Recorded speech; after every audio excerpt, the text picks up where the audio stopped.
Sejam bem-vindos a essa aula que nós vamos fazer a implementação do Grid Search para nós descobrirmos os melhores parâmetros para cada um dos algoritmos. Primeiramente, vamos abrir uma nova célula de código e eu vou digitar Decision Tree Classifier e aqui você pode observar alguns dos parâmetros.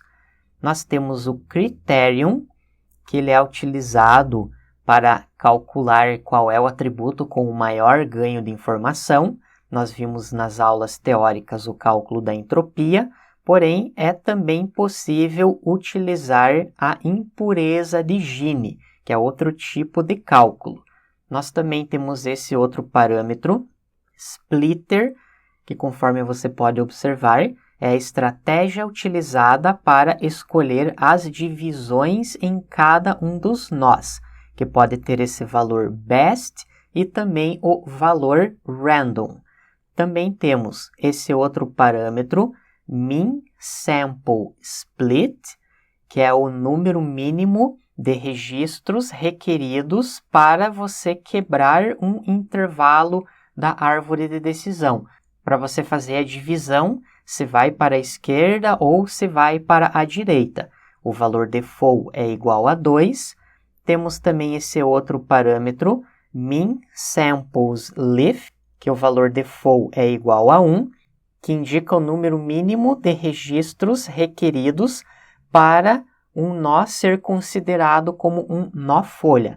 Isso indica que se nós tivermos um registro somente, lá na parte inferior da árvore de decisão, ele vai considerar como um nó folha. Você pode, por exemplo, aumentar esse valor, ou seja, para que um nó seja considerado como um nó folha, teria que ter, por exemplo, 5, 10 registros.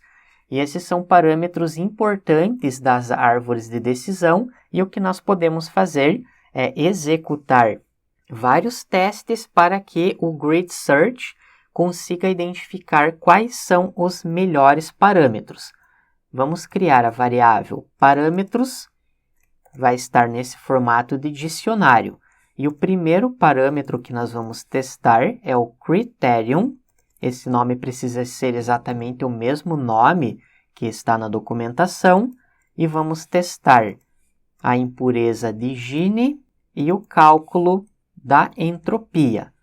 Próximo parâmetro, nós temos o Splitter e vamos fazer o teste do best, que é o valor default, e também o randômico. Próximo parâmetro será o min samples split e vamos definir os valores 2 é o valor default, 5 e 10. Esses valores eu estou escolhendo randomicamente justamente para que o algoritmo faça as combinações. Próximo parâmetro, min samples left, e vamos colocar o valor 1, que é o default, colocamos 5 e também o valor 10. Executamos para nós criarmos esse dicionário. Agora vamos criar a variável chamada Grid Search, que vai receber Grid Search CV.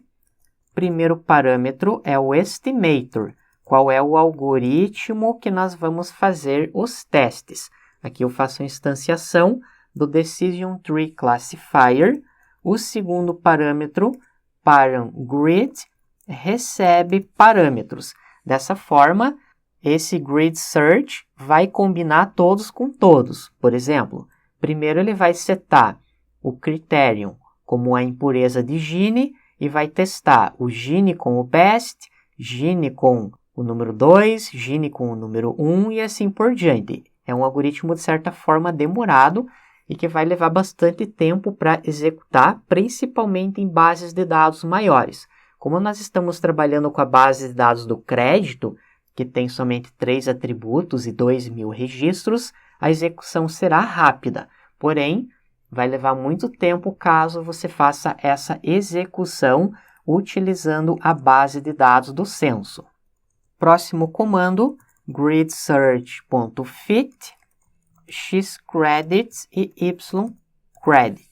Passamos as respostas esperadas no segundo parâmetro, que é a variável y, e o primeiro parâmetro, a variável x, indica os atributos previsores.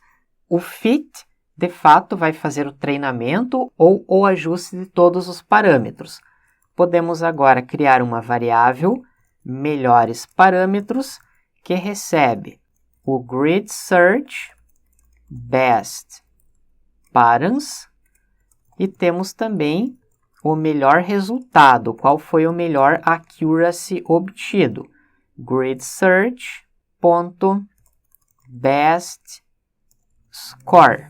No final, vamos fazer um print melhores parâmetros e mais um print melhor resultado. Vamos agora executar. Veja que ele foi bastante rápido e chegamos no accuracy de 98,3. Se nós observarmos o nosso teste anterior, nós tínhamos o valor 98,20. Isso indica que nós temos uma pequena melhoria nos resultados utilizando os seguintes parâmetros.